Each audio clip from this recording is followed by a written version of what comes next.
And this is I got to tell you. So I named the start of this show, and I know this isn't Mint Street Monday, so it's a little different than the way that I normally format what I do. But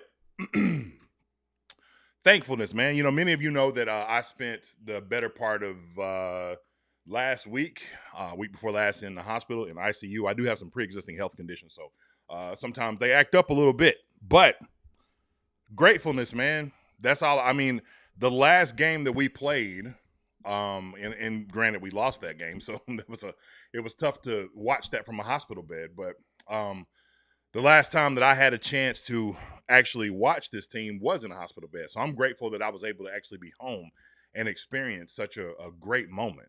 You know, I was talking to Brad, my co-host from Mint Street Mondays, and we were going over the Julian Edelman thing again, and I was telling him, I said, man, when I was watching the Fox pregame today, Julian Edelman's demeanor just seemed a whole lot different when it came to how he was talking about us, in the pregame. And I got to tell you, I appreciated that, and here's why: because I cannot stand elitist mindset and mentality.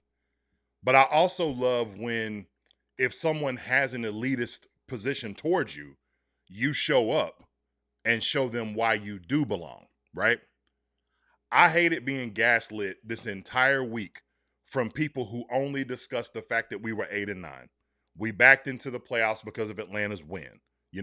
All these different things that they want to put on us as to the reason why we got where we got to, when in reality, I'm not going to let you do that. You're not going to gaslight me. You're not going to give this elitist mentality where it feels like, hey, you don't deserve to be here, right?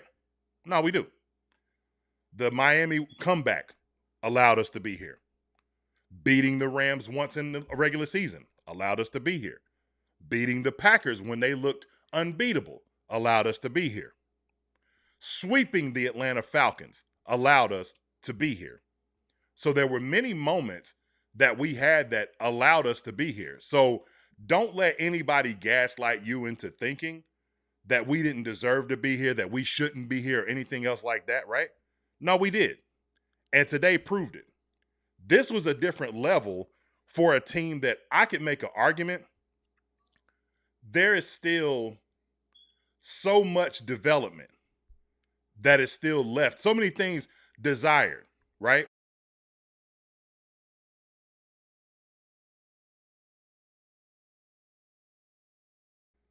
Sorry. So much left to be desired, from this team, right? And we'll get into that. We'll talk about a lot of that, right?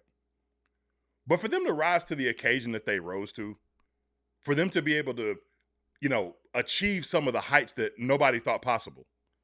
You're seeing the narrative change, right? I'm watching this in real time. People like Marcus Spears, who basically said Carolina has no need to even really show up. They ain't gonna win nothing, right? And we right there at the last minute, in the last moments, with a chance to close these boys out. What many people think is a potential Super Bowl winning team, who, I'll be honest with you, and there's a friend of mine who's probably watching this right now, who's a Rams fan. Shout out to Sean. But I told Sean, I said, man, this atmosphere is going to be so electric that if the Rams win here, there's a good chance that they probably will go to the Super Bowl, because this is going to be a very difficult place to play. And when you play the brand of football that we've played over the years, it makes it extremely difficult here. And just to see, I mean, there was so much going on, man. Like, and I'm going to get to some of this. Obviously the Cam stuff, man, the Cam stuff was just unbelievable. I've got my thoughts, and I've had my thoughts and shared some of these thoughts about Cam and his relationship with the team. But boy, we finally healing. I love that. That's a huge thing. You're healing, right? And look at what some of the healing things have done, right? Whether, I know on some degree we can look at, Smitty's comments about Tedero and McMillan, which, he basically put them in a bag, which I love. And I hope that Smitty embraces, T-Mac on a different level. Because like early in the offseason, it was like, it was kind of weird. T-Mac, I want to say this was training camp. Smitty shows up. He's standing next to Hunter Renfro. T-Mac's just kind of out there. It'd have been cool to see him like actually go up to Mac and be like, hey man, what's up? You got to go up and say you sorry, but just acknowledge the fact that he wearing a processed blue jersey. But we don't do that because, we're still kind of caught up in the comments, right? And it's like, well, I can't do that. Why? Because I'm an egomaniac. Like, why would I walk up to him and, basically say sorry without saying sorry, right? But I like that you showed improve. I like that T-Mac himself showed improve throughout the season. So now you kind of don't have a choice, right? I love that. But I also love Smitty being around for guys like Jalen Coker because he really believed in him. I like that a lot, right? So it helps. I like the fact that Luke is around. And I think that some of these guys that are playing linebacker for us are playing a little bit above their coverage, kicking above their coverage, if you will, because of guys like that in the building, right? Luke and TD, I can literally go down the street, down the block, knock on the door and say, hey, man, help me out with some of this. Some of this is kind of confusing to me. Some of these coverages are confusing me. What would you do in this situation? And then I can lend you a little bit of my expertise. Well, honestly, for the Carolina Panthers, there was nobody better than to finally come into the fold than one Cam Newton. Because now that you got him in the fold, it's like, all right. And I feel like this was kind of the official, unofficial retirement of Cam Newton, right? Like, I don't know if he'll come out and actually say it, but if he retires in this moment, the red carpet will be rolled out for him. I can remember last year, and I remember calling Brad, and I was literally screaming this through the phone. I got to be careful about getting too upset because I don't want to put myself set myself back or whatever as far as health is concerned. But there was a moment in the offseason. Not the offseason. This was a story that Cam told last year. This was during the Germany game, right? So Cam comes on. He's talking about the experience, in Germany or whatever that he saw from there was the picture of Smitty and Luke and TD and, all these legends, Julius Peppers, all these different people that were standing together. Cam kind of had this scowl on his face like this, watching. And he's like, man, it would have been really cool to get an invite. My pushback on that was like, well, Cam, can you just be a guy, in that moment? And it's like, maybe, maybe not. It was really cool to see him do something today that he really wanted to do. And he told this story. He mentioned how, there was I think Super Bowl weekend. It was the year we drafted Bryce. He wanted to do the 4th and 1 podcast. He wanted Bryce to come on and him proverbially pass the torch, to Bryce Young or whatever, right? And the team said no. And honestly, I'm glad they did. I'm glad they said no. Because after having a rookie season like Bryce had he gone up there and done all that stuff, we would have killed him. I would have been in that number because I would have questioned, like, why would you do this? And regardless to who set it up or whose idea it was, right, we would have killed him for it. Man, you go up here and do this, and what have you done to prove that you even deserve to be up here doing this? You know what I'm saying? Like, that's crazy. So when I first heard it from Cam, I even thought to myself, like, what if Tepper and them would have allowed this to happen? Like, I would have hoped Bryce himself would have said no. Like, are you nuts? Like, I haven't done anything here. Like, you are etched in the history of this franchise. I'm not going to go up there and do that, right? But boy, how things come full circle. Because Cam got to do exactly what he wanted to do. He had the 4th and 1 podcast with the Roy and Riot. I saw multiple different people. Him and TD going back and forth was really cool. Him and Luke being up there having their conversations. You know what I'm saying? And who knows who else was up there, during that moment. And then him coming out and beating the drum. And I mean, you just knew from the moment there, like, okay, this is going to be a dogfight for the Rams, right? Because it was just way too much energy, way too infectious. And early on, it looked like, you know what? Maybe they might run away with this when it was 14-0. And then all of a sudden, defense started making some crazy plays. Special teams started coughing the ball up to them, but then defense make another crazy play, some terrible calls made, whatever. But in these moments when Bryce Young really started to ramp it up, turn it up, and I'm going to get to your super chats in just a second, my apologies. But when Bryce Young really started to ramp it up, all I could think of was, especially when Mac got up, T-Mac catching the ball, getting up, dabbing, looking over, pointing, winking, you know what I'm saying? Acknowledging the greatness in the building, right? It just let me know, like, okay, Cam got to do exactly what he wanted to do, but there was no better time than to do it right now. This was the proverbial passing of the torch because everybody on X right now is seeing exactly what we have been saying on this show. We don't care about what anybody else got to say. No haters. You got your quarterback. You have him. Because despite all the things that were going on, the constant turnstile, shout out to my boy Keeb, of pressure that was getting up the middle, pressure coming from the outside, Icky getting hurt, Hunt coming in and out. You know what I'm saying? Despite all of that, still finding ways to get stuff done. Rushing touchdown, passing touchdown, big time throws, right? Even sometimes despite play calling. I love it. That was your passing of the torch moment. Salute to the guy. All right, so let's get to some of your super chats. Sorry, I'm just now getting to them. Matty0507, appreciate the $5 super chat. He says, grateful that we got to January before worrying about the draft. Yes, good season in my opinion. Keep pounding. I could not agree more. What a season. It was amazing. It was absolutely amazing. A lot of up and downs. Is that not the Carolina Panthers? Yeah, for the exception of one really amazing season, we have always backdoored our way into greatness. You know what I'm saying? We're called cardiac cats for a reason. So salute to the Panthers, and we appreciate that. Make sure y'all smash that like button if you don't mind. Subscribe if you're not subscribed to the channel. Shout out to my man, Joe Clarity. Appreciate you, man. Glad you're feeling better. What are your feelings on fans hating the fact that we made it to the playoffs? I don't listen to those fans because I don't see them. If you're speaking about somebody specifically, I'm not telling you to put a name on stuff because I'm trying to turn a new leaf. You know what I'm saying? Like I know sometimes I get a little animated, on the channel, but I am a believer. So I have to be, careful by the way that in season my words with salt. And, as Paul tells us, for as much as we can live peaceably amongst one another. So, but sometimes I can, I can still get with it now. You know what I'm saying? I can, it's still me.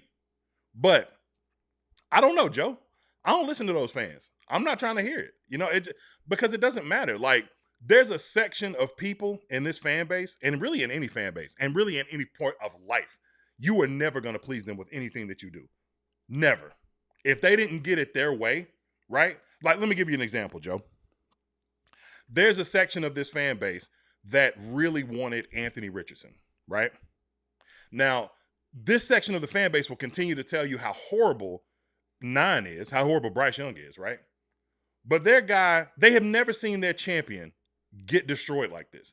Their champion, who is the physical specimen who's supposed to be the next, guy that we just saw today beating the drum in the audience, today.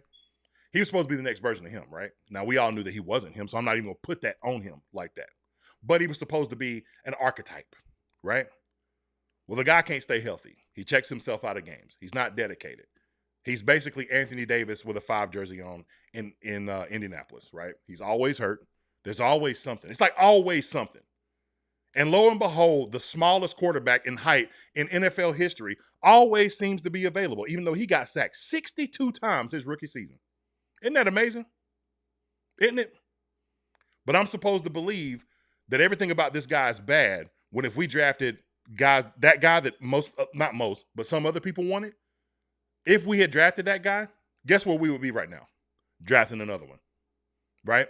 Or we'd be in the Daniel Jones sweepstakes. Or worse, the Jimmy Garoppolo or Geno Smith, and running through coaches. This guy that we have, people won't tell you this, right? But you saw it today, and a lot of people on the national media got to see it today. Really covers a lot of mistakes. Man, I watched Robert Hunt, who is hurt, and salute to Robert Hunt for his effort, for showing up, for playing today, right? And he deserves that. But Robert Hunt, at one point, and maybe it was because of injury, but he literally stepped out of the way and Poona Ford was on Bryce before he can get out of the play action, right? And what did Bryce do? Evade the pressure, throw the ball down the field. Completion. And we just look at it like, oh, yeah. Well, guess what he didn't do? He threw a pick. It's like, well, Jalen Coker stopped running on the route. You can call it miscommunication. It's still a pick, nonetheless. So, hey, you gotta wear it. But it's never context with any of these guys, with hating on or whoever it is, right? So again, Joe, to answer your question, I don't listen to these guys. I don't. I don't know who you speak of. I know they exist, but we just don't pay attention over here. So, salute to them. Anyway, make sure you smash that like button. Thank you for joining me this evening on an impromptu One Carolina Live. We will be getting back to Mint Street Mondays this Monday, kind of break down the game a little bit further. But I just wanted to react in real time to some of the things that happen in the moment. And so just give my raw, feelings about things. One of those is just kind of listening to what Dave had to say as a result of the game. And I got some commentary that I'll give on this because there's some interesting stuff here. All right, classic fashion. The boys just kept battling. I'm really proud of this group. Early adversity, some things that we gave away early on, and an interception. We didn't execute on fourth down. We were 0 for 3, which is, we've had some success there. Huge. Stop right there first. Fourth down. Hopefully y'all can hear that. You should be able to. All right. So the not executing on fourth down properly. That was a big thing, especially, one that we had closer to the red zone. That was huge, right? Well, not the red zone, but we just in our territory. That was huge, but I like the gamble. See, that's one of those things that I talk about when I say that you're kind of kicking above your coverage. A team that goes for it that much on fourth down, I mean, you really shouldn't be here. You know what I'm saying? Like, you shouldn't, because that indicates that there's some downs that you are not taking advantage of that you should. That last drive was a huge indicator of that on both sides, which we'll get to that in a second. And got to give credit to the Rams first and foremost, making the plays when they had to, and they got the ball back with time on the clock and the ability to drive the field right there, and they got it done and made an amazing play for a touchdown right there at the end. So my hats off to Coach McVay, to the Rams for battling, and again, this is there's such a mix of emotions in the locker room right now of guys who are proud of what we've accomplished and proud of what we've gotten to, and sick about the missed opportunity that was right in front of us. Let me say this real quick. Here's one thing I'm proud of. I'm proud that, yes, while guys may feel that way, because it is a real thing, these guys do feel proud of where they got to. And they should. These guys should feel very proud of where they got to. But this didn't look like a team that didn't feel like they deserved to be there. This felt to me like a team who was disappointed that they didn't win and was expecting to. There's a huge difference, right? I felt like, I'm not saying this is the equivalent because they were on the road, but the 2014 Panthers, 7-8-1, beat the Arizona Cardinals. They go to Seattle. And there was kind of this feeling of like, you saw Cam standing. There's that iconic photo of Cam watching, Seattle come in with the smoke and all that other kind of stuff. And that was really cool.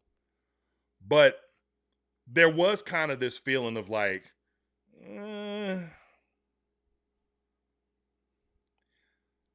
should we really be, 1, 2, 3 Cancun? It's like there were some guys you just kind of felt like, we ain't really supposed to be here, man. Not yet. It's close. We getting there, but not yet. We've started off the season terribly, coming off a playoff loss. That's another thing that doesn't get talked about. Like, I'm not going to compare apples to oranges, right? But Cam goes to the playoffs his first year I think we were the 1 seed that year, if I'm not mistaken. We played in a divisional game against San Francisco, and we lost, right? I think it was like 24-10 or something like that. At first, I kind of thought when it was 14-0, I thought it was going to be a similar trajectory. I'm like, Bryce is going to struggle today. And we'll look at this and say, maybe there was a lot left to be desired, but, hey, it was a good step. You made it to the playoffs. You know what it feels like. And boy, it couldn't be more different than that. Couldn't have been more different. And we'll get more into that. Plus, also, if you're watching, I want to hear from y'all tonight. I'm going to drop a link in the chat. I'm going to go through a couple of these things that I want to, talk about and listen to. And after that, I'm going to drop a link, man. I want to hear from y'all. So if you want to come up, you can hit the link. I'll bring up 2 people at a time. And I'd like to hear from you guys. Tell me what you think. But let's finish. That's going to sting. That's going to sting for a good while. But I ask the guys to keep their heads up and let this fuel you for what we're going into, and to understand how hard it is to work to get into this position where you get this kind of opportunity. Dave, I know that you have to go and watch film and all those things, but it seems when you guys were getting pressure on Stafford, good things were happening. Why, from your perspective, this soft coverage on, like an MVP front runner with so much on the line, 2 minutes left in the game? He made a couple of nice plays, when we pressured him throughout it, and I thought we did a good job of mixing it. Ejiro had a really good plan for trying to get pressure on him early on, and then they picked up the blitz. Nah, not this time. Nah, Dave, we ain't gonna do this time. Not this time. Nah, it's a problem. That's the second time we've seen it. Second time we've seen our defense get absolutely annihilated in zone and a team march down the field. Because you did that against San Francisco, and they did the same thing after you picked off their quarterback 3 times. Here's what Mike Jack had to say about it. Now all the way you want to. Like, at the end of the day, nobody gave us a chance, so it really don't matter. Like, Ain't everybody, the people that's questioning it, but let me see what you can do. Did that Show me your credentials and like how you know coverage and how you know when to blitz, when not to blitz. So, and you feel me? They got armchair quarterbacks, but at the end of the day, you're not doing this for a living. All right, let me play that one more time. Show me. Now all the way you want to. Like at the end of the day, nobody gave us a chance, so it really don't matter. Like, ain't everybody, the people that's questioning it, but let me see what you can do. Did that Show me your credentials and like how you know coverage and how you know when to blitz, when not to blitz. So, and you feel me? They got armchair quarterbacks, but at the end of the day, you're not doing this for a living. Okay. I understand, Mike Jack, and I'm gonna give you your flowers because there's a editorial blog. I'll say that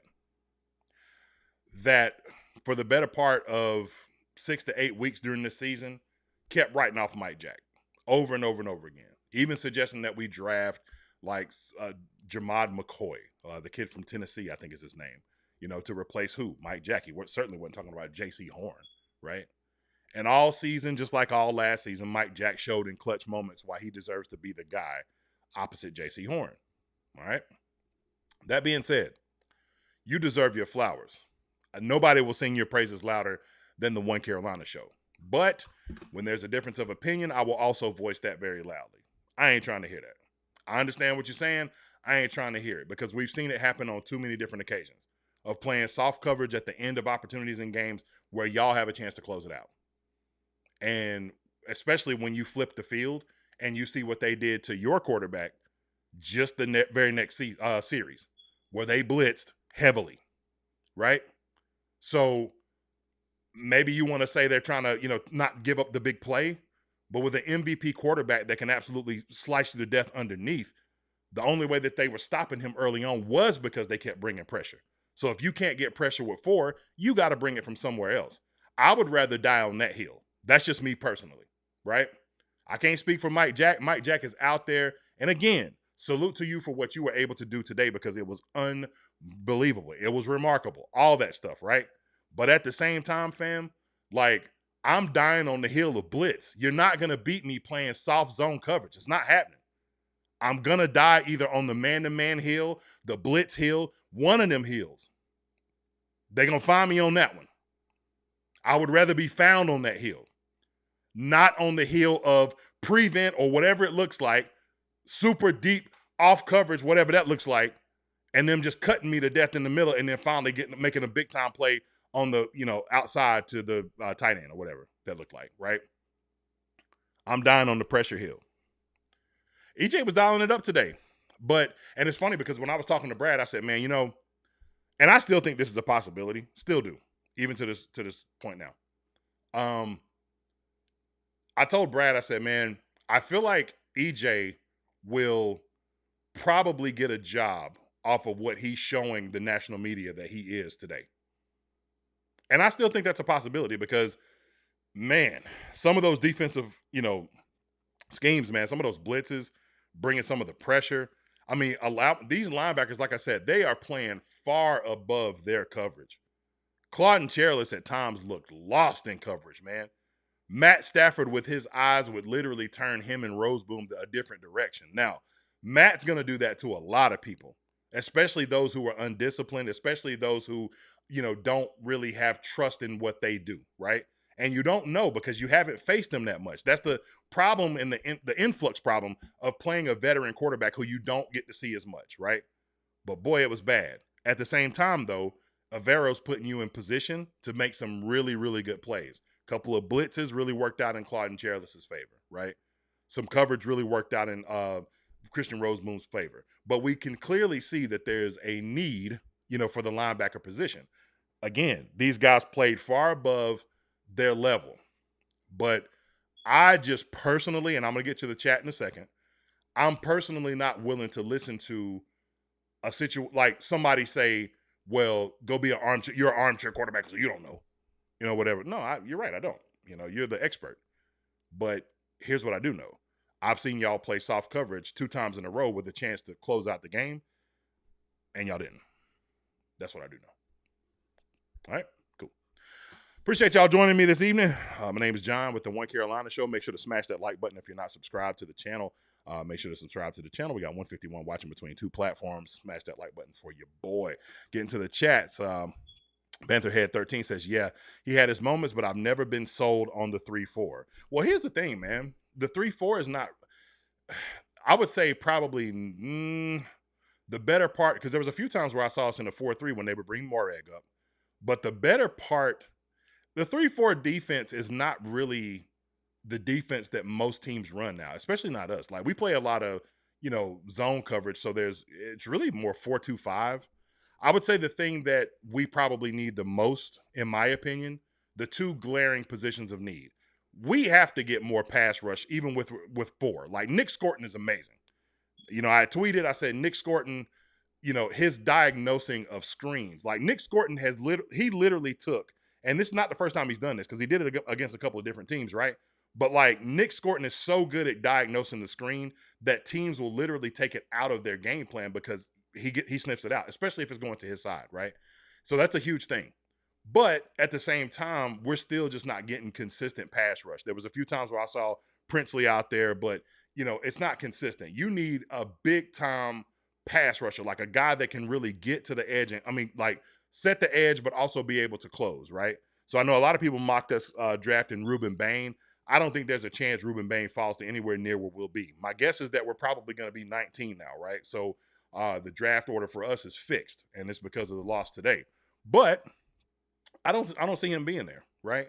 And I'm not here to talk draft stuff. We'll get into that at a later time, right? And there's other guys. I mean, there's David Bailey. There's, plenty of other, edge rushers out there. But you definitely need to be able to get pressure with 4, and that's not something that we do consistently.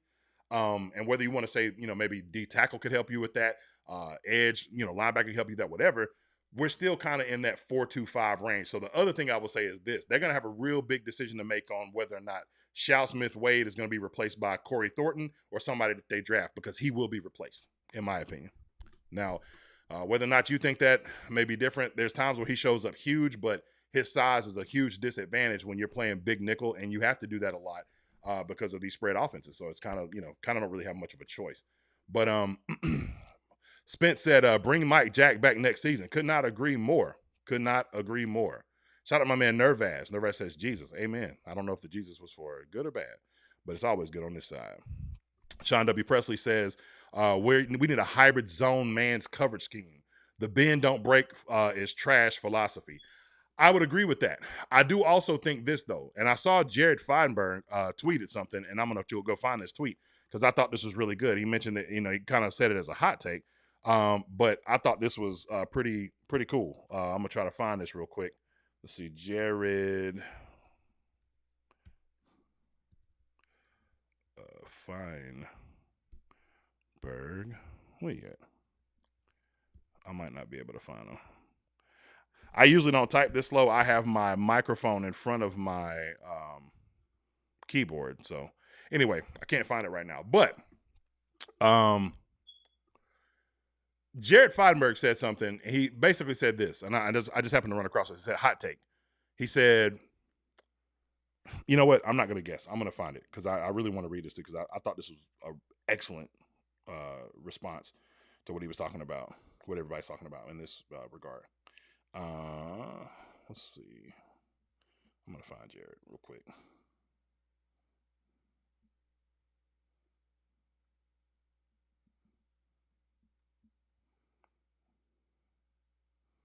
Jared, where you at, man?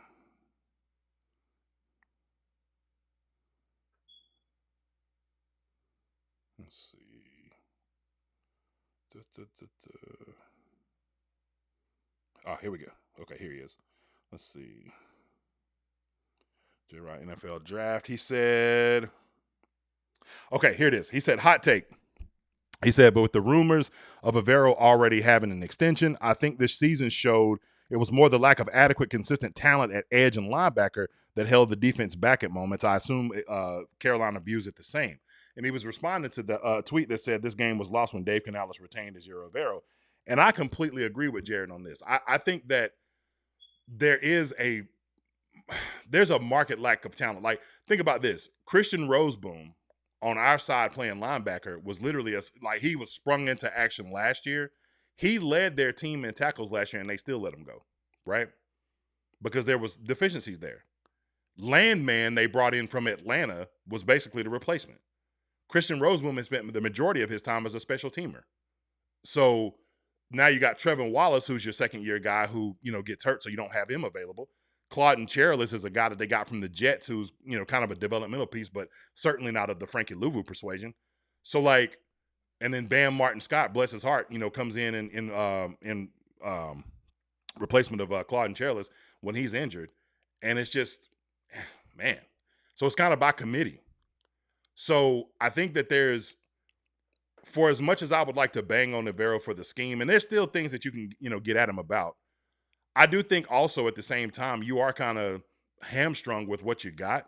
And I think these guys played above, what they're capable of in a lot of ways because you didn't really have a choice.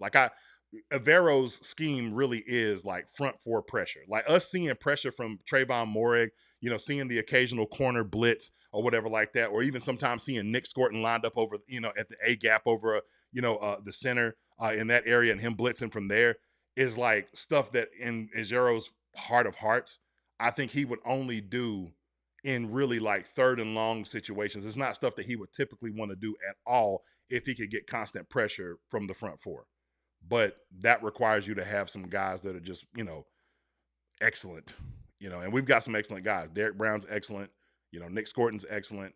Ashawn Robinson's good, but none of these guys create they don't wreak havoc of the Aaron Donald or the, or now the Jared Verse persuasion, right? But that's coming.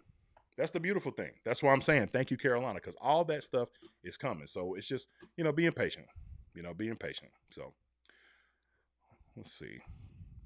Yeah, Panther J-Dub said we have a lot to be proud about. I couldn't agree more. Dimitri Contos said, went to the game, one whole entrance, didn't hand out rally towels, wild incompetence from the stadium. Do what now? He says, I went to the game, one whole entrance, didn't hand out rally towels, wild incompetence from the stadium. That's interesting you say that. When I was looking, one thing I did see was that, and obviously I couldn't go to the game, so I'm not going to bang on people who went, whatever. But I did see that there were some tickets they appeared to have left over, I believe. I could be wrong about that. But I didn't see a lot of towels. And I don't know if that was intentional, but I expected to see way more towels waving, but, and I don't think it was a lack of people just not wanting to wave them, but, whatever. We have to get linebackers and pass rush by any means. I couldn't agree more. I think that some of that will be covered. My guess is that some of that's going to be covered in free agency. I have my free agency wish list. I'm kind of back to making content on a full, scale now. So obviously that'll be something that I cover, coming up soon, about some guys that I'm really interested in, some people that I would really love to see us, take an opportunity on. But we're not talking about that tonight. We're just going to be, happy and live in the moment. Just kind of going back and shout out my boy Jay Issue. Said he had that 9 on today. Man, salute to you, bro. Salute. That's what's up. So I wanted to listen to what Nick Scott had to say about that last play as well. It's not necessarily inside, outside. We're just expecting the ball to go to guys like 12 and 17.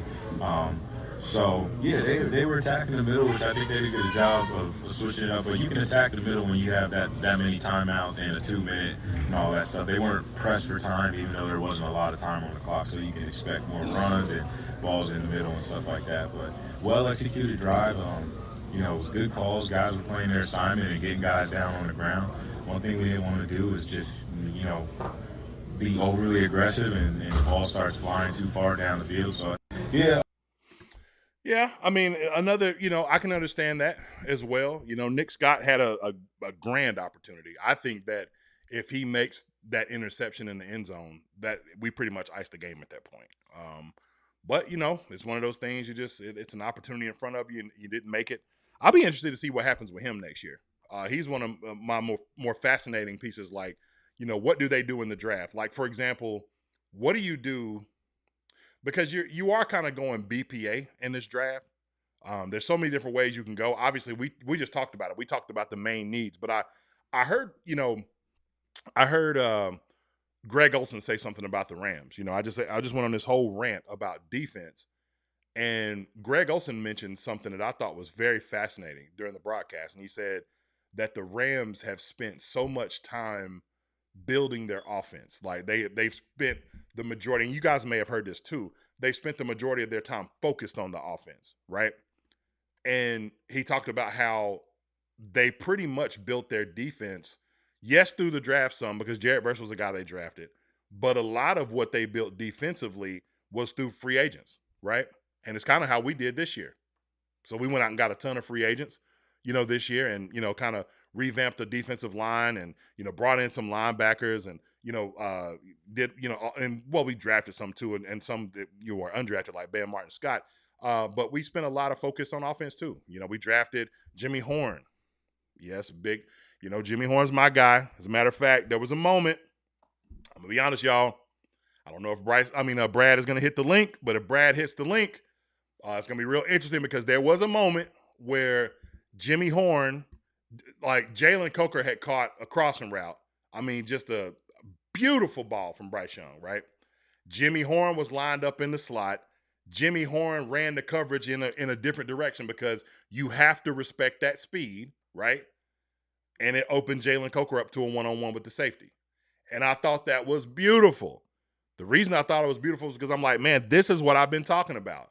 And then Jimmy Horn blows his opportunity by dropping the pass on fourth down, right? So, but Horn, I think, is going to be okay. I think he's going to develop over the summer well. I do find it interesting. I had said something on this channel also, and I'm going to move on to my next topic with doing this as well. I mentioned something on the show. I want to say this was maybe 3 shows ago or something like that, right? And I mentioned how I felt like Xavier Legette will probably not be on the team next year. And the reason is not so much because I don't think Xavier Legette is going to be a good player, because I still think that there's a lot of great that he can do. But I just feel like he's just getting lost in the sauce of things. Now, some of that is unfair to him. There was a pass today to Xavier Legette on a dig route where, the ball was kind of thrown behind him a little bit. There's really not much he could do there, right?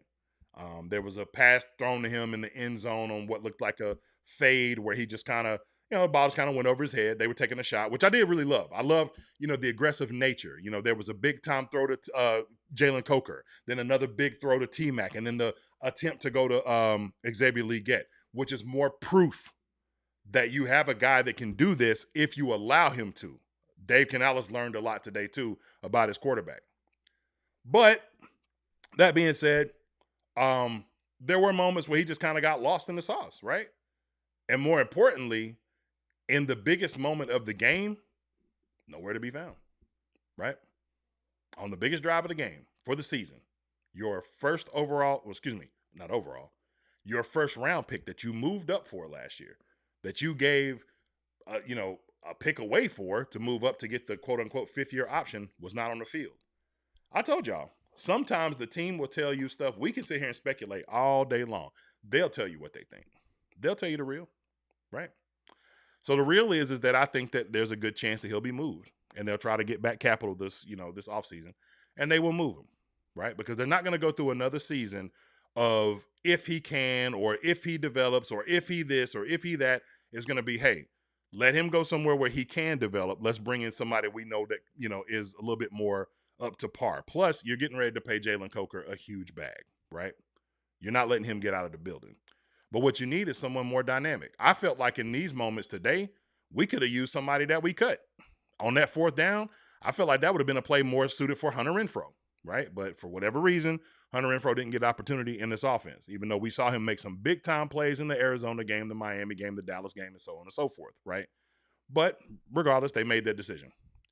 I just think that going into next year, there's not a chance, in my opinion, that this kid will be on the roster, because I think that they'll move on based on more opportunities that are out there. Could I be wrong? Yes, I've been wrong before, and I'm not calling for that necessarily. I'm just telling you what I think. That being said, let me tell you something, man.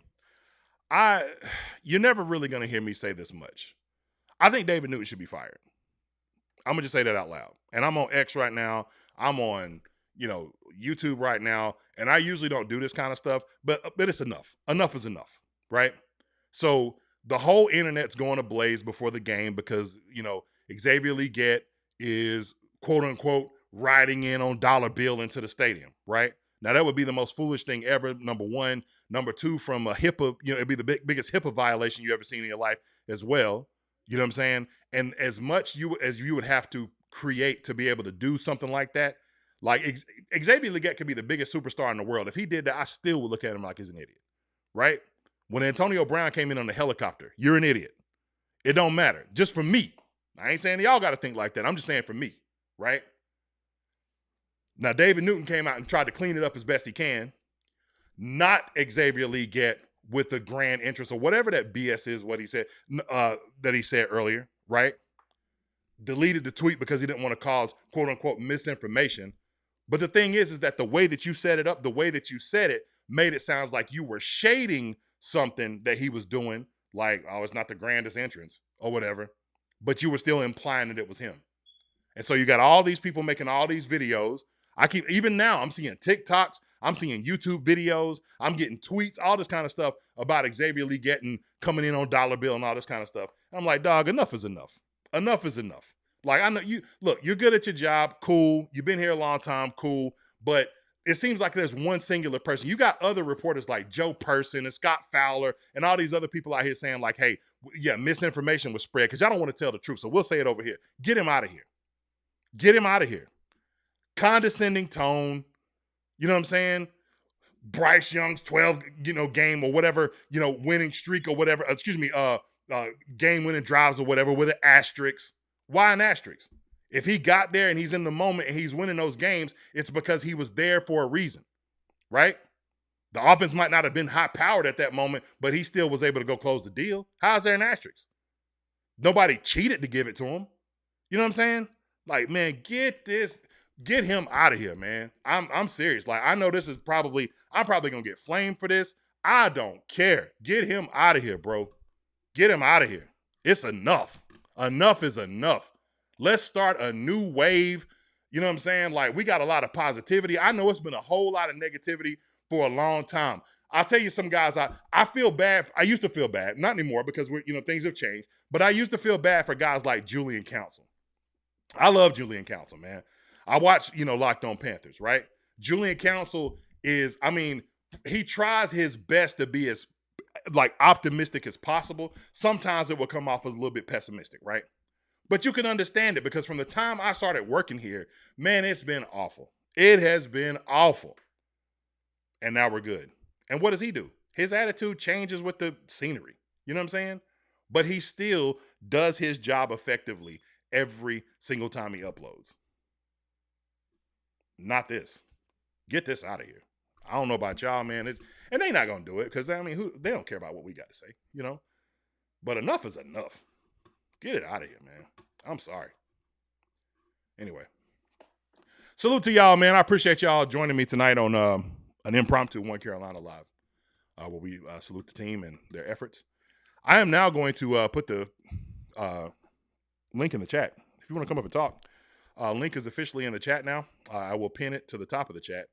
And I'd love to hear from you guys. In the meantime, I'll keep going. And when you chime in, we'll talk. Yeah, Dimitri, I like Julian too. I like a lot of content creators, right? But I really do like Julian. And I think I had a super chat. Let me read that real quick.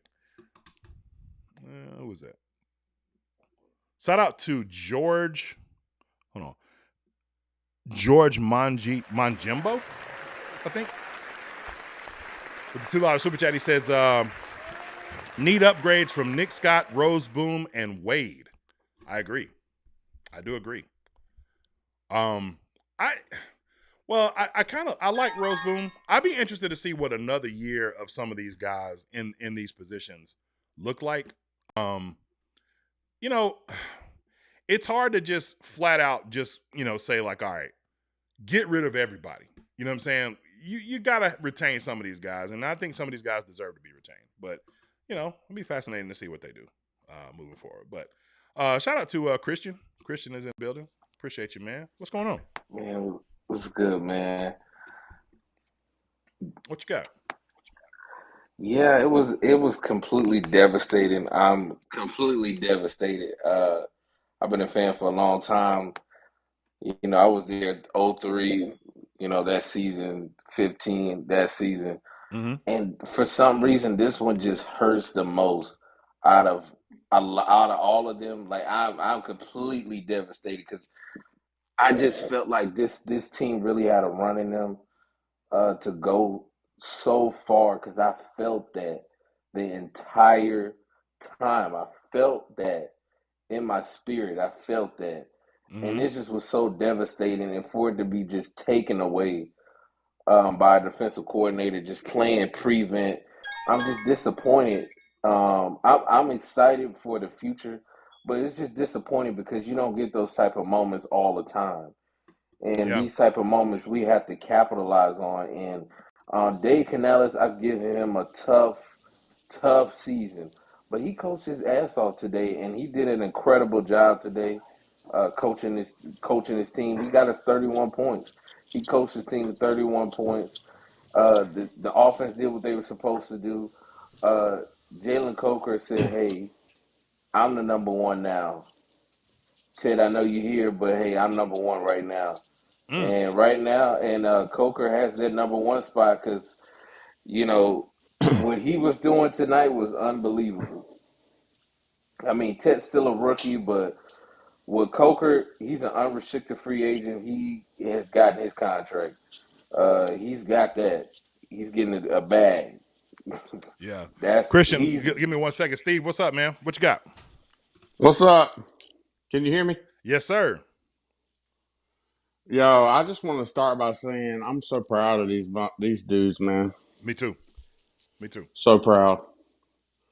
We weren't supposed to be here, man. Like at the beginning of the season, I honestly think I thought we was like a year or two away. Mm-hmm. Like honestly, at the beginning of the year, I thought we was going to win like 6, 7 games, but they proved us wrong, man. They proved us wrong. Yeah, I kind of was in the Can same boat, because and for me, I think it's because I'm just tired of getting burnt. Just because for so many years I've come out and said like, yeah, man, we're gonna win 10 games this year, and then we win like 2. You know what I'm saying? And I'm like, yeah, I ain't doing that this year. So I kind of tried to temper my expectations, but I was kind of around the 7 and 10, 8 and 9 area. So they kind of finished about where I thought that they would. But yeah, like you, I do think that they still were a little bit above schedule, a little bit ahead of schedule, yeah, because there were still some glaring needs on the roster even coming into the season. And these yeah. guys played above. Yeah. Yeah, what put us ahead is Tampa Bay, man. They fell off a cliff. Yeah. Yeah. Yeah. I think that's going to be a constant theme too. I don't think that, like, I know a lot of people. I want to get y'all's thoughts on this. Some people look at this as like, dang, man, we missed our opportunity. This was our window. Heck no. Like, Nah. I'm one of those people that believes that you want the division to get better. I'm a big, firm believer of iron sharpening iron. I mean, take a look at Jacksonville, for example, right? Jacksonville, to me, looks like a team that can win the Super Bowl this year. But the Texans have ran that division for the last 3 years, right? Since they drafted Stroud and Will Anderson. Them doing that kind of puts you in a position where it's like, okay, we got to figure this out, because for 6 games a year, we're going to have to face these guys twice and everybody else in the division twice. And that's really your first task. Win the division first, and then everything else will come into place. I just look around the division right now, and I'm like, okay, well, do you really believe that Baker's going to improve, or is he regressing? Do you really think that Michael Penix is going to be healthy when he's tore his ACL now 3 times? Tyler Shuck is the only thing that I would look at and say, okay, there's something there. But even with him, man, once you get a good amount of tape on a rookie like that, because you really don't have a big sample size of what he can do tape-wise, but once you have it, you come back the next season game planning for it better, and now he's got to fight against that. So, like, really the only constant in this division when you look at it from a quarterback perspective is Bryce Young, in my opinion. Yeah. Y'all's thoughts? Yeah. yeah, pretty much. I mean, I love for the division to get better because one, it makes you up the ante every single time. Mm-hmm. And for people, talking about the NFC South and how they were this and that, but for the entire 2010s, the NFC South held everything down with the battles and games. Yeah. and the competition and the players. Like all of us went to the Super Bowl, and it's into this like a stretch from that time. So, but Wow, that is a good I point. Yeah, because the Saints went in 09, we went in 15, and then the Falcons no, went they the went year in after us.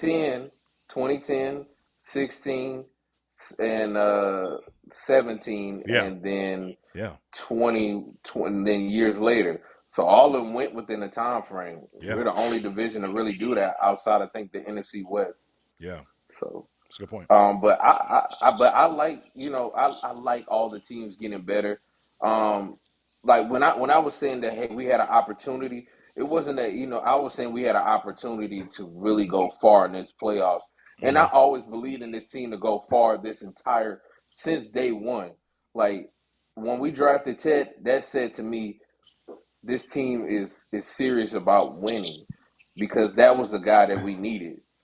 So I'm excited for the future, just devastated with this loss, man. I think we do need a new defensive coordinator. I think that's a must. Yeah. What's your thoughts, Steve?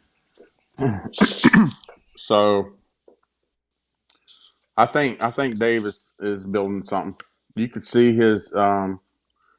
Dave's inconsistencies as a head coach and play caller. Yeah.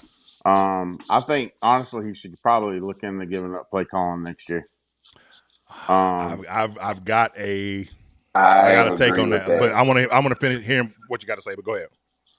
So I think next year he should give up play calling. That way he can focus more on head coach stuff. And I'm with your boy on the defensive hit. I think Evero, he might have played himself out. He plays entirely too much zone, man, and we got burnt in all the games that we should have won. It was because he played so much zone and we just lost the game. Yeah. Yeah. So to your point, because I played the bit from Mike Jack where Mike Jack's like, what do you say? Hold on, I'll play it. And you guys will probably be able to hear it, but I'll just play what he said because I thought it was pretty interesting. I mean, I understand where he's coming from. You know what I'm saying? As like somebody that's an armchair, because that's what we all are. But I kind of rebut. Now all the way you want to. Like at the end of the day, nobody gave us a chance, so it really don't matter. Like, ain't everybody, the people that's questioning it, but let me see what you can do. Like, show me your credentials and like how you know coverage and how you know when to blitz, when not to blitz. So, and I understand what he's saying from a schematic standpoint, like knowing when to do something, when not to do something. But if you've seen this happen multiple times, because this wasn't the first time that we've gotten cooked, down the stretch where defense could have, really helped us out, in a really big time, like, last drive, scenario or whatever. And we're playing soft zone coverage and they're just, cooking us in the middle and underneath and just, driving, especially when you flip the field and you see what they did to us defensively on our last drive where Sean McVay and company were blitzing like crazy. You know what I'm saying? So It's like, and when you were rattling Matthew Stafford, that's what you were doing when you were bringing pressure. So why would you stop there? You know what I'm saying? So I don't know if I'm, totally buying into what Mike Jack had to say there. But what do y'all think? That play to the tight end Merrick was guarding. Mm-hmm. If they would have did a double A, like an A and B gap blitz, and rushed maybe Stafford just a half a second, he could have maybe overthrown it. Interesting. What do you say, Christian? I think you muted, big dog. Did you mute yourself? Yeah, I think something going on with your sound, bro. Did I mute him? All right, he'll come back in. Steve, you had mentioned something. You said the play calling thing. I've got a take on that. I do. I don't think it's a hot take, necessarily, but Brad, my co-host of Mint Street Mondays, is like adamant that there is no chance that Dave Canales is giving up play calling, right? And I don't necessarily disagree with him on that because once you've done it and you're in it, it makes a lot of sense. But here's where I would appeal to Dave Canales, and I'm going to do the same. I'm going to make the same appeal on Mint Street Mondays. Where I would appeal to you is this: Pete Carroll, his protege, is known for what? Defense, right? Everybody knows that Yeah. Pete Carroll's a defensive guy. Well, one of Pete Carroll's, extensions, if you will, is Dan Quinn. And Dan Quinn was the author of the Legion of Boom, right? He was one of the big voices and the play caller behind the Legion of Boom, where Pete Carroll could be more of the, decision maker. Like, for example, you bring in Matt Flynn, you pay him a bunch of money, but then you draft Russell Wilson and you see what he's doing in camp. And you can literally sit with that information as you're seeing it in real time and then make a decision. Well, that decision might have been even harder for Pete Carroll to make if he's having to, be focused on defensive game planning and worrying about the personnel decisions and all these other things that encompass being a head coach, not a coordinator, but a head coach, right?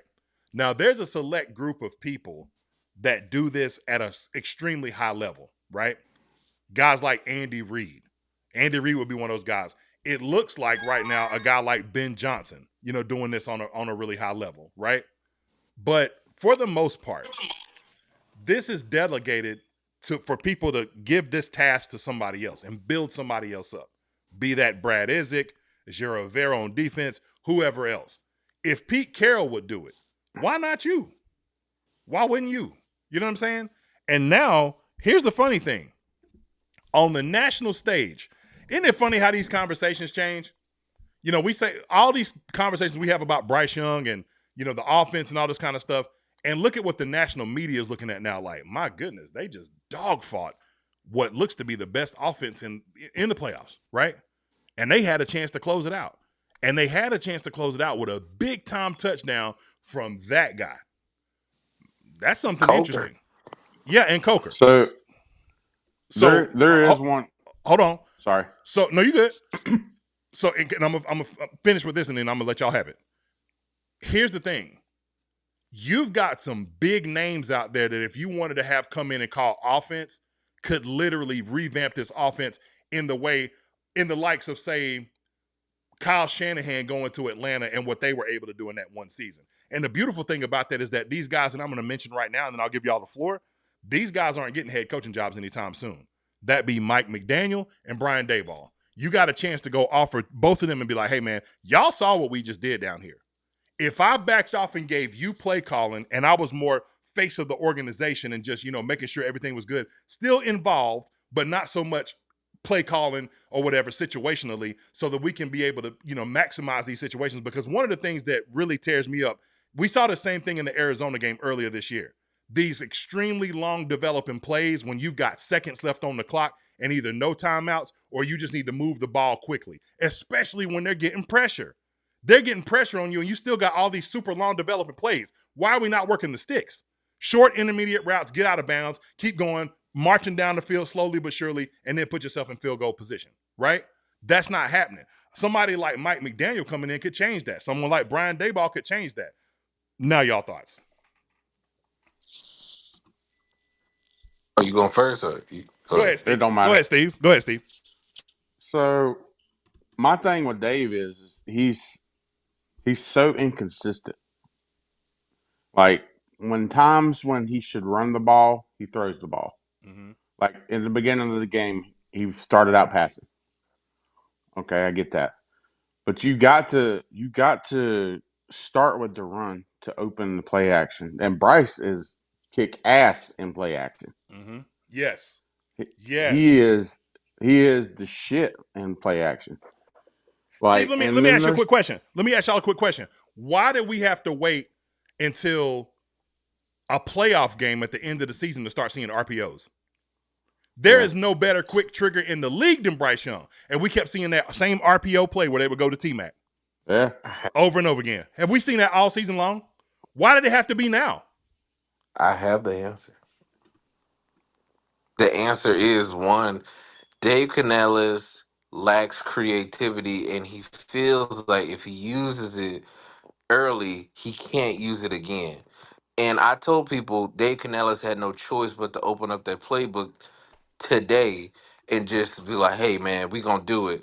And you seen, and this is where I give him criticism, that 32 seconds, he completely botched that. For them to not have zero, first of all, you ran the ball first, and that took off like 6, 8 seconds. That was Mm-hmm. terrible. Then there's the lack of creativity trying to get someone open. Because when you gotta, this is why I'm with everybody on. We need a new defensive coordinator. I mean, offensive coordinator like Michael McDaniels in particular, because I don't think it's a player's issue; it's a scheme issue.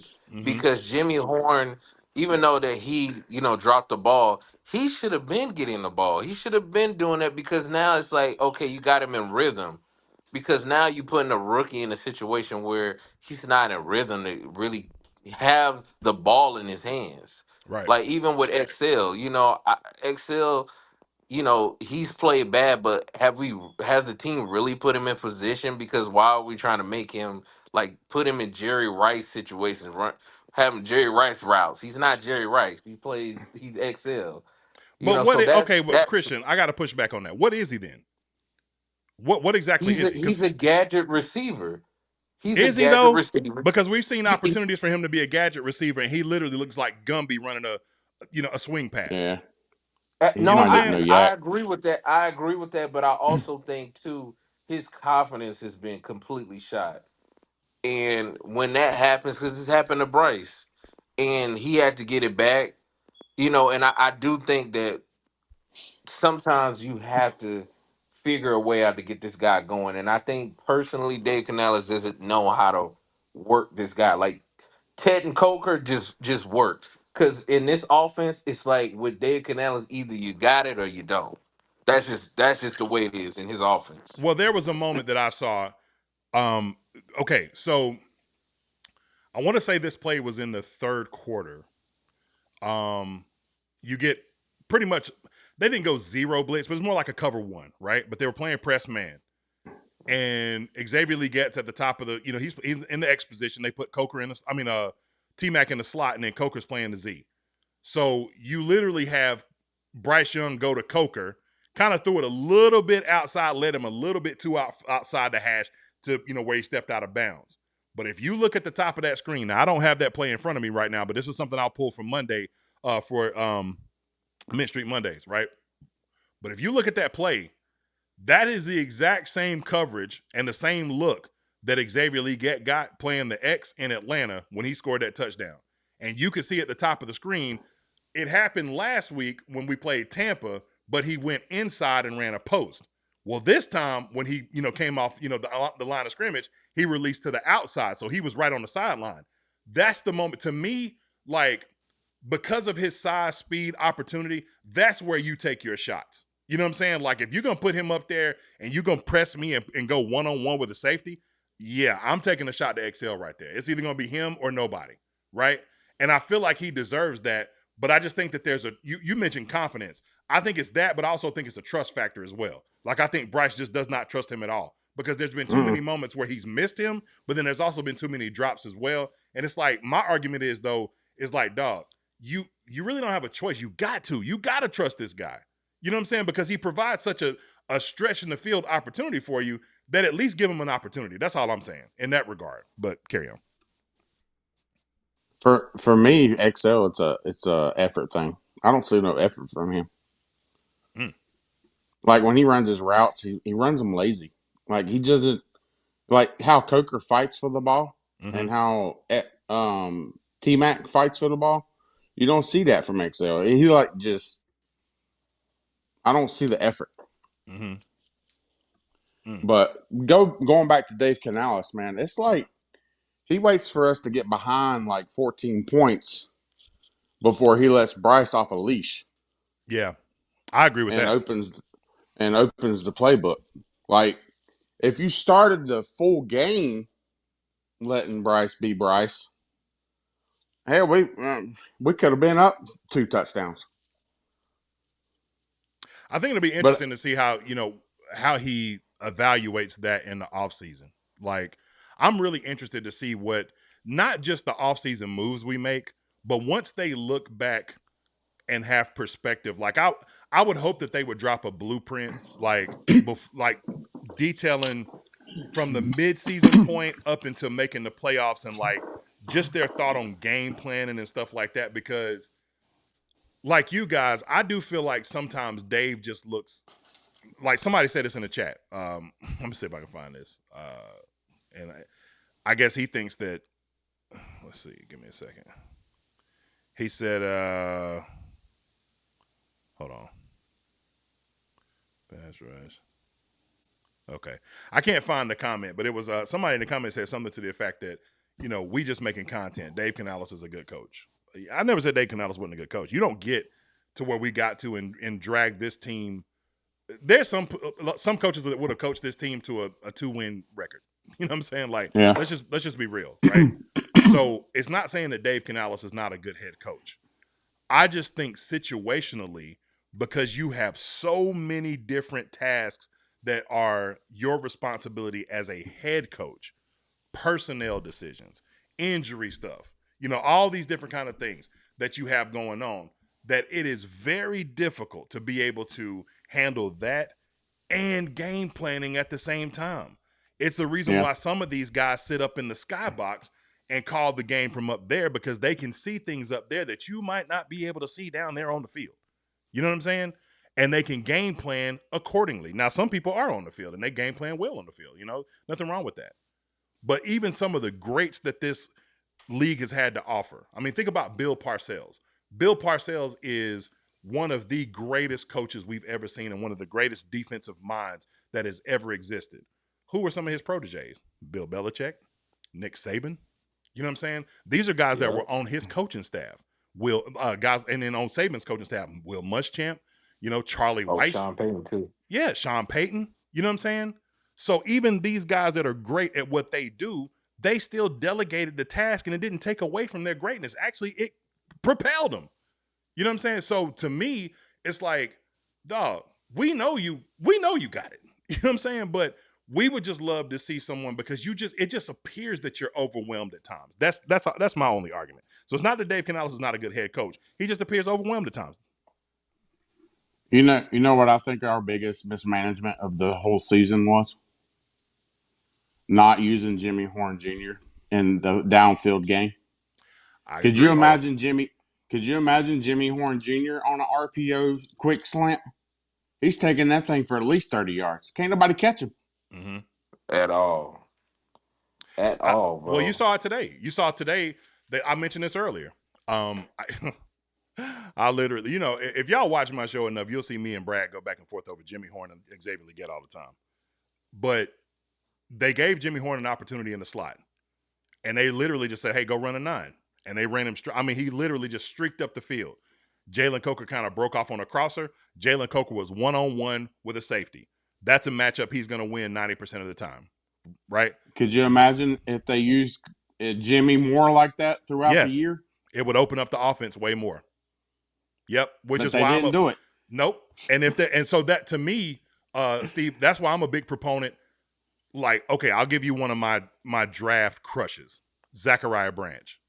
You need a guy, if you're not gonna give Jimmy that opportunity, and this is part of why I was saying that I think XL's kind of an odd man out in this situation.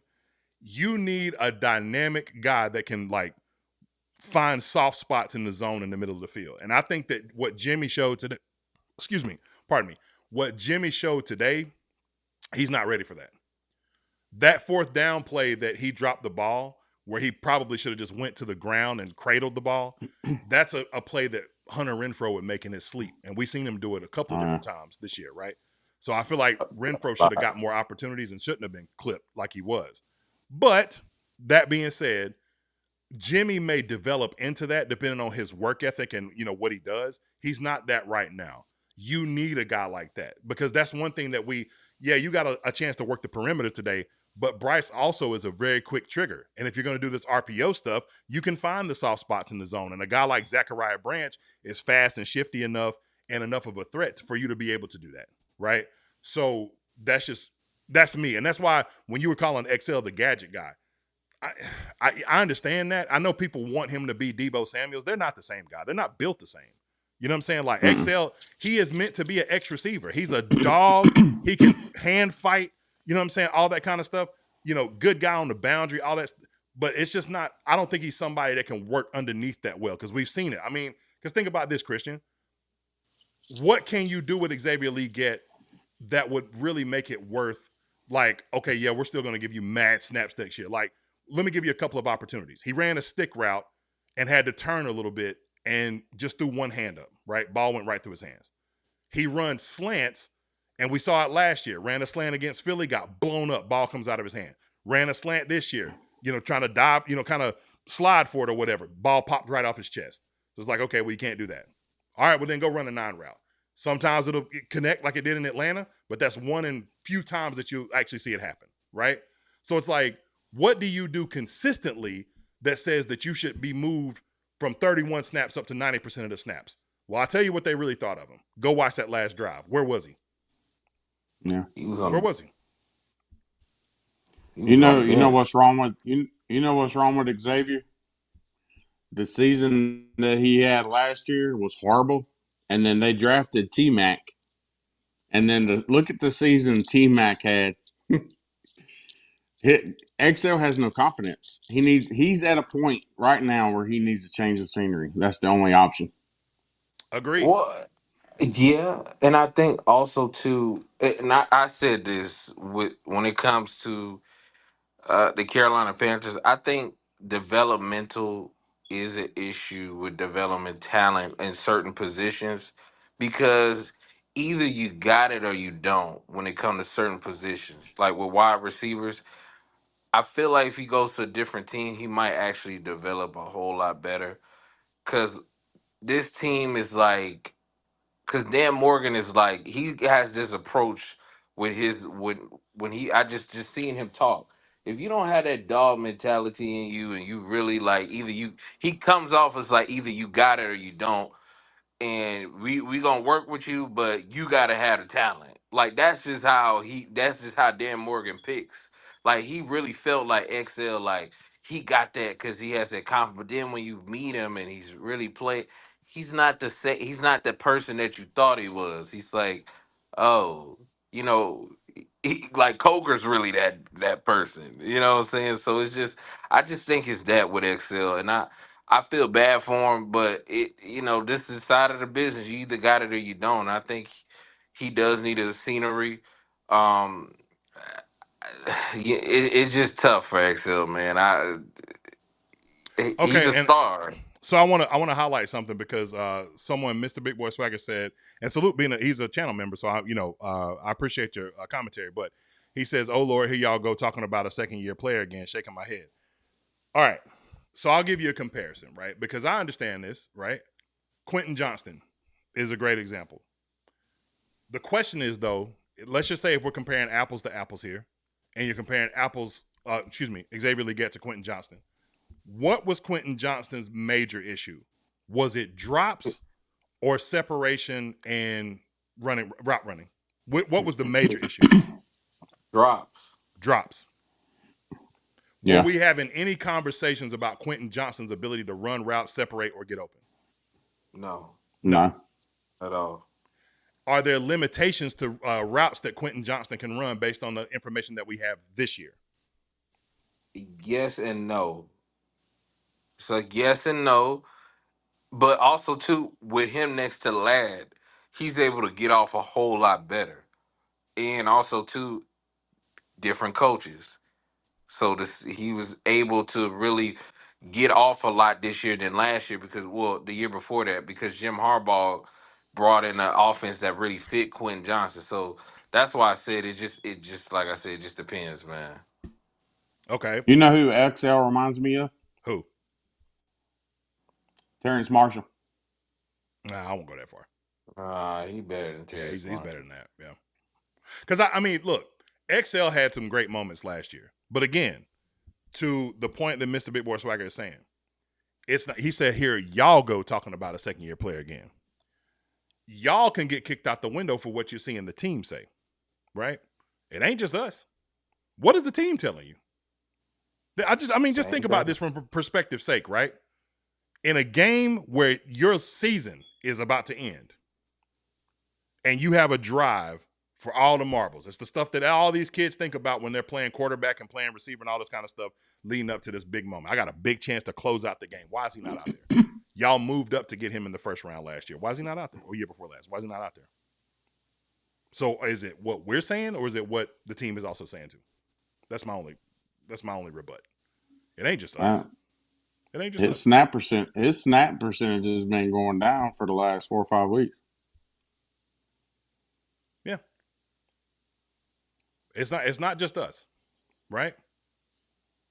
So, and then as far as because one of the things that I see a lot too, and this isn't wrong, is Mr. Big Boy Swagger's rebut. He says, go look at the all 22s. XL beats his man. True, right? But there were also opportunities last year where he beat his man in Denver and the sun got in his eyes and he dropped the ball. There was a bomb that Bryce Young threw to him in Philly that would have closed out the game and he dropped the ball. There was a bomb that Bryce Young threw to him in against New Orleans and the ball was taken away. You know what I'm saying? I can keep going because that's just last year. I ain't talking about this year, right? So there's room for me to keep going. And this ain't the Pile on XL show. This is not what this is. As a matter of fact, I literally just called for a major reporter's job because of something that he did to XL, which I thought was tasteless, right? So this ain't the Bomb on XL show. But what I'm saying is that isn't this whole thing about trust? And in big moments, if I feel like I can't trust you, why are you here? You know what I'm saying? I mean, it's pretty simple. It's not that we're trying to say, and again, you said it, Steve, snap count goes from what? 90% of the snaps down to 31%? And Jalen Coker's taking the majority of the snaps now? Greg Olsen said himself in the game, he's taking the snap. This is Greg Olsen, Panther royalty, mind you. A guy that he does watch the all 22s and stuff like that. And he said himself right there in the middle of the game, Jalen Coker has become your number 2 receiver. Many people would argue number 1. I wouldn't say that. But he's become your number 2 receiver. He has literally taken snaps away from Xavier Legette. Those are Greg Olsen's words, not mine. So it's not us bagging on a second-year player. It's just revealing the real. Now, that real could have context and say that he's just in a bad situation for him here. That's my argument. I still think the kid can be great. I don't think he'll be great with us. That's the argument. Yeah, Coker showed out today, man. He for an undrafted rookie, man, he's killing it. Yeah. He's a better fit. Some of this is about scheme fit, man. Sometimes you just find guys that scheme fit better. Hey, look, Christian Roseboom was I think the number 1 tackler, had the most tackles on the team in LA last year, right? They replaced him with a guy that they got who is now going to get a major contract. Like, hey, this is something, man. Let me tell you. One thing that I love is this trend, and I hope we find this. Actually, you could make an argument that we were one of the teams that started this.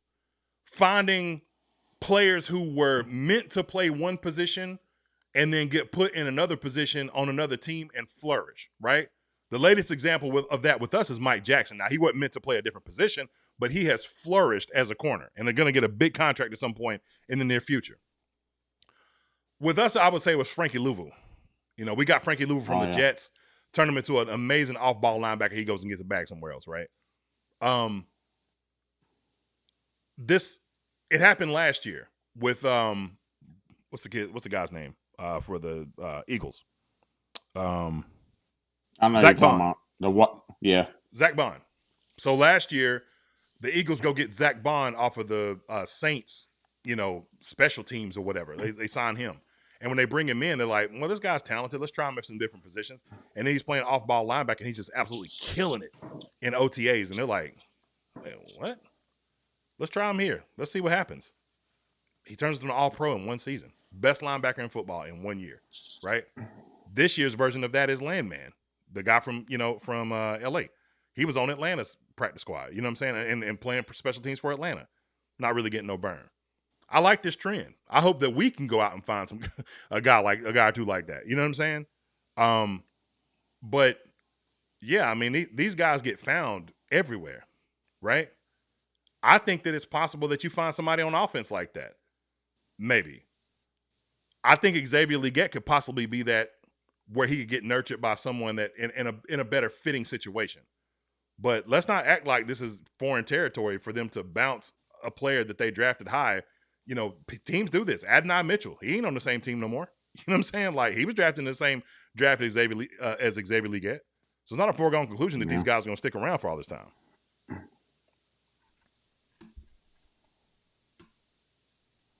Yeah, man. I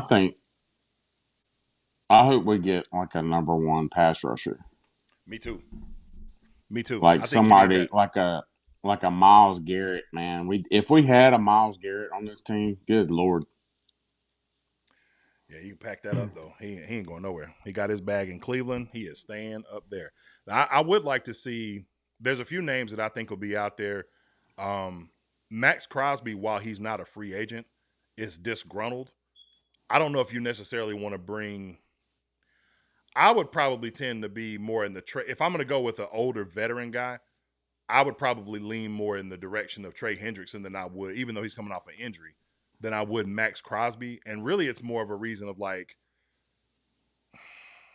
you know, sometimes those guys, you've been in a place that's been so bad for so long and, you know, you don't know what kind of guy you're getting, you know, and the kind of guy that he's going to be when he comes in. So I think that personally, I probably would lean more in the Trey Hendrickson, you know, whatever. But I think you can find some value, you know, out there. And I think that what you just saw today is going to change the minds of this. This isn't the same Carolina, you know, and some of these guys are probably going to have the mindset of like, man, I really could go in there and do some damage. You know, now you say this a couple of years ago and they'd be like, man, ain't no way, you know, I'm not going to Carolina. I'm not wasting my time, wasting my career or whatever, or they would have to overpay me. I don't think that's going to happen this time. I think we're going to have some guys that'll probably be suitors for us as much as we're suitors for them. Right. So if like last year, for example, our guy was Milton Williams. That's who we had targeted. Right. And, you know, we're coming off a 5-win season and yeah, they looked like there was some promise, but there still was like, yeah, it's still Carolina, you know? So it's like he ends up going to New England and, you know, he's thriving up there. Right. This year is a little bit different. You know, I think this year you probably with what you just put on, you know, on the table and how close you really are, you probably close the deal on a guy like Milton Williams this time around. It's a little bit different. Yeah, I'm excited about the future, man. We're not the laughing stock anymore. We are not, my friend. Tides have changed. Times have changed and the tides have changed. Any last thoughts, Steve? I'm about to get off here, man. I'm just proud of him, man. I really am proud of him. I've been a fan since '95. I've been ride or die, man. So that's awesome, man. They went out fighting today. I was just glad we didn't get blown out. Me too. I think you got a lot to look forward to. So, man, I appreciate you as always, man.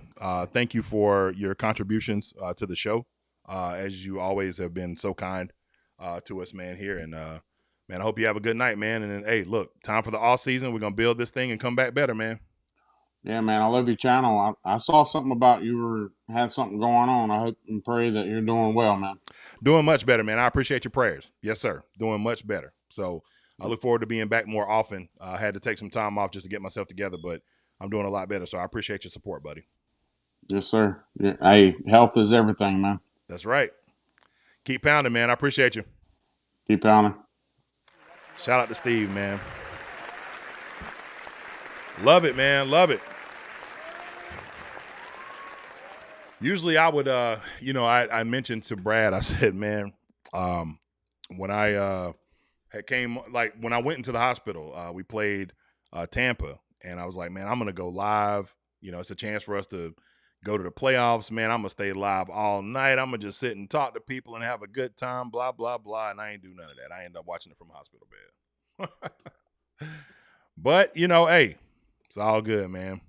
Look, there's a lot left to be desired. There's a lot left to be desired from what we saw today. But again, more importantly, I just say thank you, man. I thank the Carolina Panthers for a great season. You know, 10 years it's been. You know, one of my favorite moments. I'll show you guys this real quick. I thought this was absolutely amazing. Shout out to Carolina Blitz, Vashti, sharing this. This is during halftime. This is members of the 2003 Super Bowl team pounding the drum. So you got Jake Delhomme, Musa Muhammad, Wesley Walls, and Smitty. And I thought this was just amazing, man. Like, the bank is one of the greatest atmospheres, you know, and you just, yeah, that's crazy. So Moose, I ain't gonna lie, I thought Cam was gonna break that thing. Wesley Walls, and then watch Smitty. Boom! Smitty came running in. Man, incredible.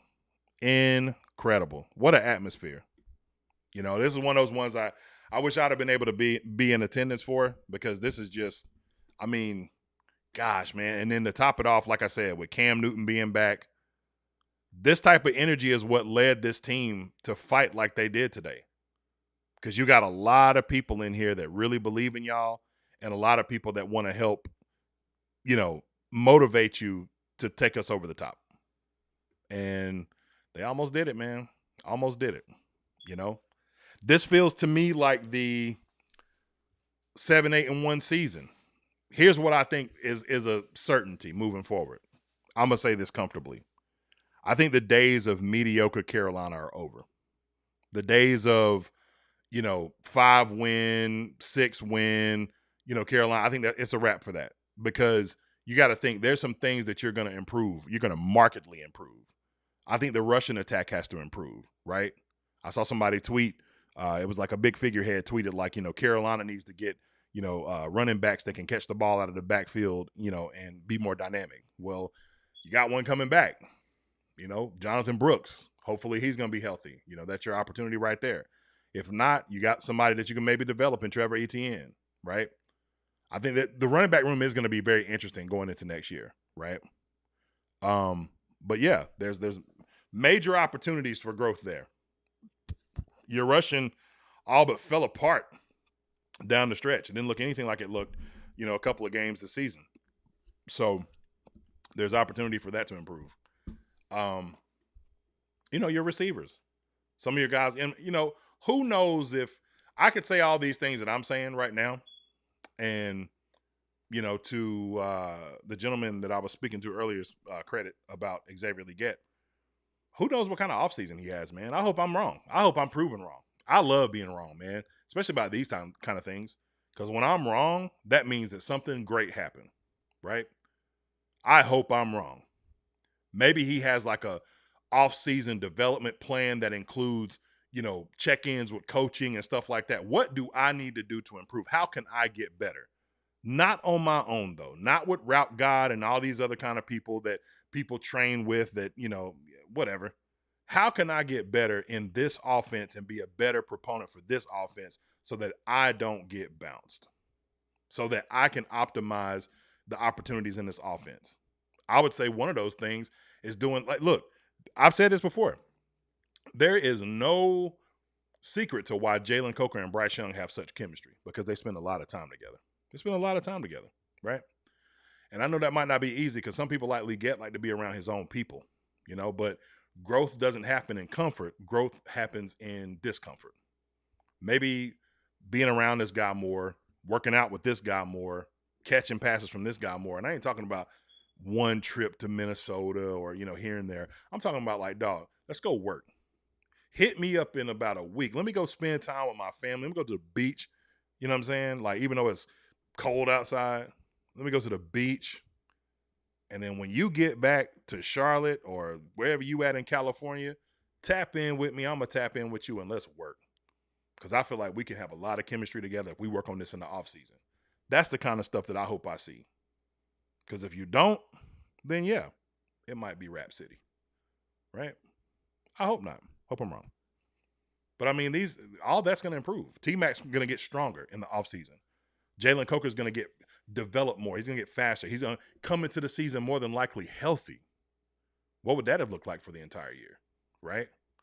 They're going to make some different changes. Hey, look, one of my favorite names out there right now. I love Cade Mays, but there's another name out there too at center that, you know, they might decide on, you know, pay a big contract to.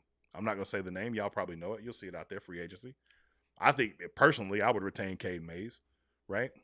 So You know, tackles. Who knows what they decide to do at tackle? Icky's coming up on he's in a contract year. So now you got to make a decision, you know, whether or not you're going to pay him a contract and how that looks, right? But I'd like to get the gang all back. Brady Christensen is coming back, you know, and who knows what they decide to do in the draft. And then more importantly, the defense. You know, you got a secondary that, in my opinion, you got to think about this. You know, me and Brad talked about this, and I'm the king of hyperbole. I always engage in hyperbole. I love to do it because sometimes it can just, you know, cause fun situations. Sometimes they come true. Sometimes you look like an absolute idiot, right? But I'll engage in some hyperbole real quick. Is it too hyperbolic to say that you could be looking at a version of the Legion if we had a pass rush? Because you got to think. Look at what these corners are able to do without consistent pressure. If these guys are doing this without consistent pressure, my goodness, what does it look like if you get someone that's just, you know, 20% better than what you got right now? 20% better means that you would have at least maybe 5 to 6 more sacks registered throughout the year.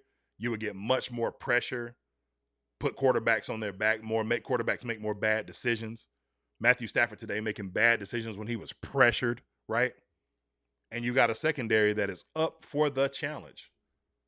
Even one of the LOB members himself was raving.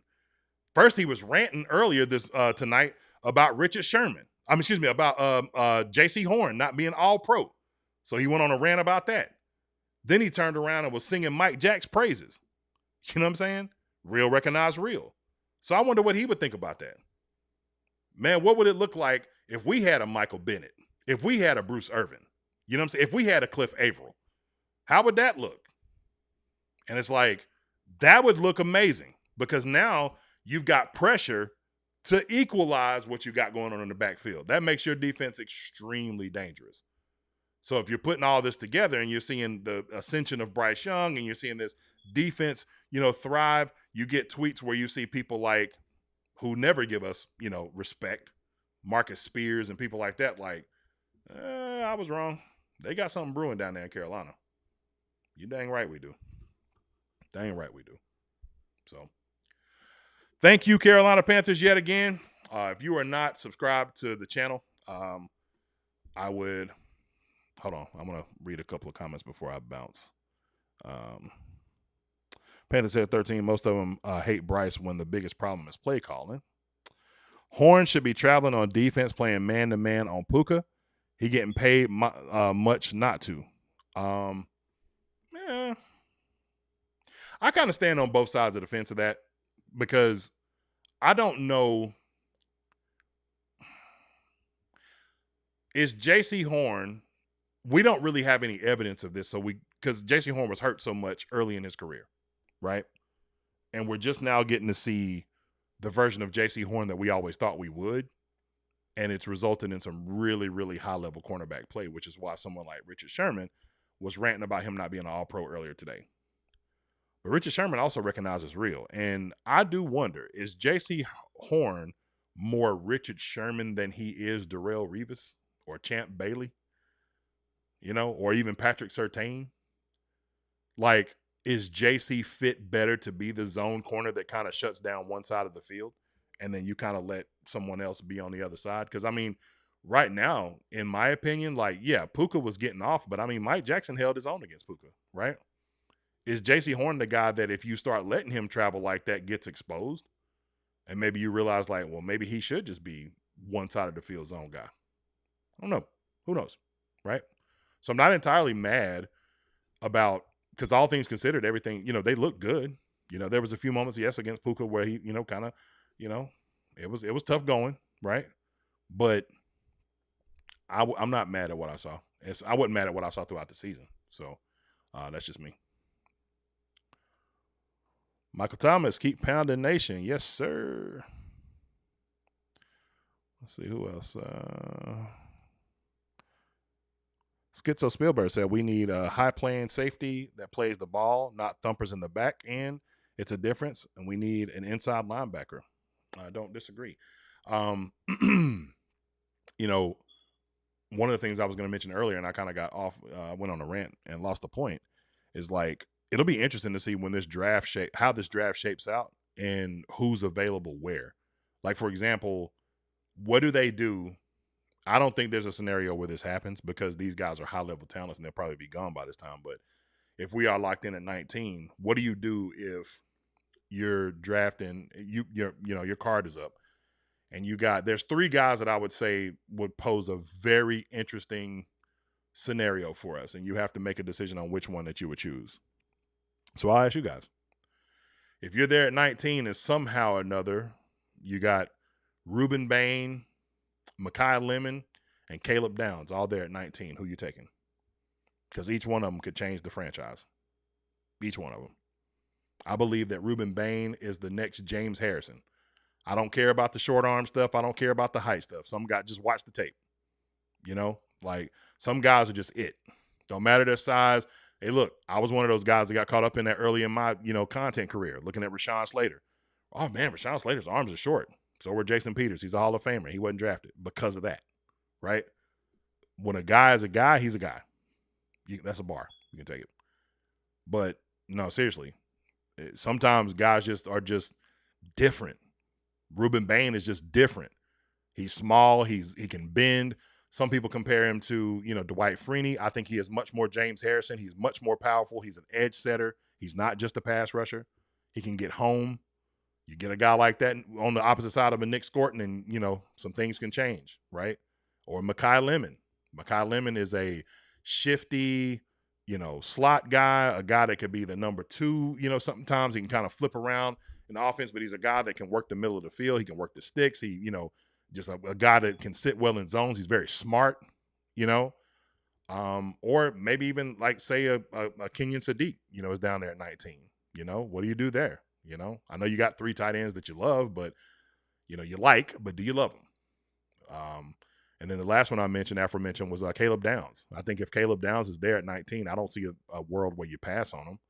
I know a lot of people like Sonny Styles. I think Sonny Styles got a little bit exposed in that the last game they played, but I still think Sonny Styles is a high level linebacker. But there's a whole lot of different things you can do. Then you could also get aggressive and move up. I don't see that happening. I would like to see that happen personally because there's a guy that I have that I would like to move up for. But, at the same time, I'm trusting Dan's draft strategy, for the exception of Jonathan Brooks. I feel like you've had a couple of good drafts with some players that have, played some meaningful snaps. I think this draft was I personally believe that this draft, I think you need one more year to be able to say this, comfortably. But there's the Smitty draft and then this draft that, in my opinion, could go down as the best draft. This draft may shape out to be the best draft in Panther history. And if this draft is any indication of what this team is going to do moving forward in their drafts, this team is going to be very good for a very long time. So this is very exciting times. Very, very exciting times. Marcus White said, I'm truly proud of what our Panthers became this year. The resilience they showed was incredible. I put the loss on Evero, and I feel like he was the weakest link down the stretch, his inability to adjust. Marcus, man, I'm not going to do that personally. I just, I think Evero bought himself. All right. I think there's a chance if Evero won this game today, if we'd have won this game and the job that he did against Stafford for most of the game, had they won this game, I'm going to go on a limb and say that Evero likely would have been the head coach of the Arizona Cardinals by next week, right? I still think that's a possibility. There's a lot of jobs to fill, and there's not a lot of. You got some, high-level coordinators out there. Is Joe Brady ready for a job? You know what I'm saying? Like Brian Flores is likely going to get one of these opportunities. He's interviewing with the Ravens. Harbaugh's out there, but man, you got a lot of jobs available. Miami's available, Arizona's available, and not all these jobs are created equal, right? What is Arizona going to do at quarterback? So that's a job that some people will really strongly think for and against. What are the Dolphins going to do at quarterback? Tua's done. That's a wrap. So what are they going to do, right? Who's going to want to take on the Ravens situation? That's scary. You know what I'm saying? After a guy that literally made the playoffs 12 out of 18 years of his coaching career is gone now, and now you got to go in and fix it. It's like, That's a lot. So, yeah, there's a lot of interesting jobs that are open, but there's also a lot of, coaching candidates, some big time coaching candidates. There ain't but a few of them out there. So, I don't know if Evero will be back next year. I know that there's some, questions about whether or not the truth of whether his contract is actually up and he's up for a deal, or if he had an extension. I don't know. If I had to ask myself, what would I like? If I'm basing off of when you got him the guys that he needed to be successful, what he did, towards the end of the year and pretty much throughout the whole season, I'm going to say I hope he's back because I like the continuity factor. But I could also see where people would argue like, hey, I'd like to see somebody that has, that's a little bit more aggressive. But, Evero can learn that himself. He's another guy that'll sit down and evaluate like, look what I did throughout that whole game when I brought pressure. And then when the moment that I didn't, we got carved to pieces. Learning opportunity. Seems like a smart enough guy to learn from it. So some people will get caught up in their own mistakes, but some people will learn from them and move forward. So my man Double O Kane, we didn't argue today, buddy. This game was right there in our hands, man. Face red, droopy eyes. Yes, sir. Maybe you put an emoji there, but it just read out this way. Shout out to my moderator, Elliot. I said Elliot. Proud of the Carolina Panthers. This was a great way to go out. We're on the way up. A lot of work to do. Keep pounding. I could not agree more, Elliot, my brother. I agree 100%. We are not the same Panthers anymore. That was part of Mike Jackson's point that he was talking about when he was frustrated that people might have opinions about how this whole thing went down with that last defensive series. These guys going to ride for their guy. You know what I'm saying? Like, they're not going to tell the real truth, right? They're going to ride for their guy, and they should. They should, man. Evero will put you in position to be great, man. You're going to get – Mike Jack one day is going to get a huge bag from somewhere. Hopefully it's us. Maybe it's not us. I don't know. But he's going to get paid somewhere, right? And Evero is a huge responsibility factor for that. So, of course, you start throwing this guy under the bus, of course he's going to come out and say what he got to say. I don't blame him. So, anywho, I appreciate y'all, man. Make sure to smash that like button, subscribe button, bell notification so you never miss a video. This is John from the One Carolina Show. Hey, man, it's only going to go up from here. But, hey, Carolina, thank you so much. Keep pounding.